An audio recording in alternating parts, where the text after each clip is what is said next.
Yeah. This was something that really um, made me realize, like, in, I would say, like 2013, 2014, how phony all the people in Congress were.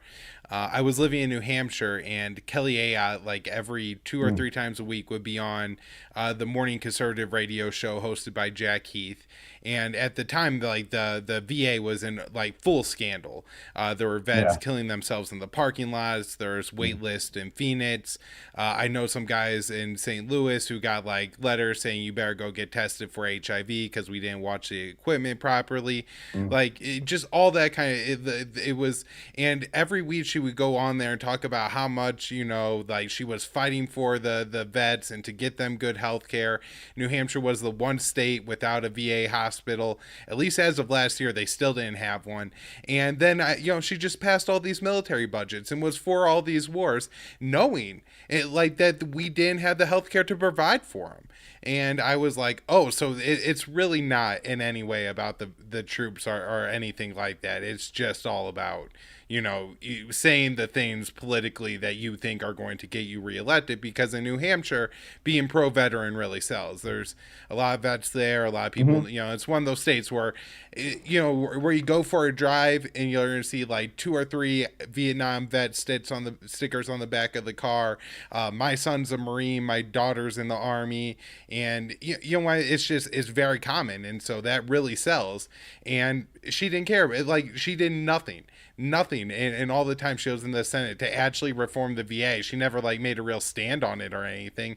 Voted for all the military budgets, was pro all wars.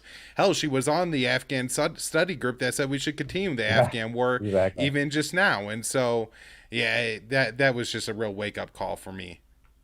Yeah, I mean, one thing we have to remember is that what do sociologists tell us? Like 4% of society are sociopath or psychopaths or sociopaths. I can't remember which is which, and someone just reminded me on Twitter, and I still can't remember which is which. But in the sense that I think psychopaths they're psychopaths, I believe, because they do well within organized institutions. They do well within groups of people. They rise to the top, and they do it without compassion or concern for those they are stepping on to get to the top.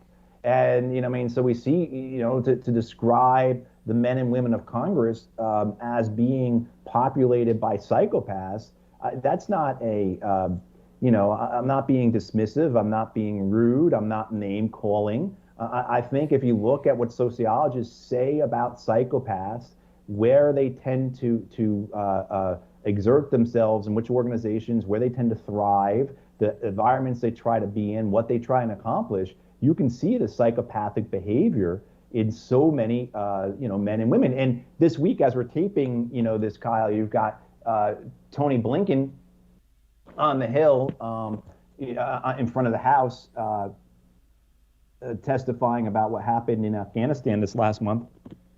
And the psychopathic behavior of some of the members who are questioning him about how just the use of the 13 Marines and sailor who were killed in Afghanistan during that withdrawal from the airport, using them as a cudgel when these people don't care at all about those Marines and sailor. These are the same Republican members who are going to vote against the VA every year, right? And it's the same thing with the Democrats. I mean, because the Democrats, when Ayotte was, when you're talking about, but when Kelly Ayotte was speaking, under Obama, the VA, it got more resources, but they left tens of thousands of vacancies and staffing unfilled. You know what I mean? So like they'll do the rhetoric, they'll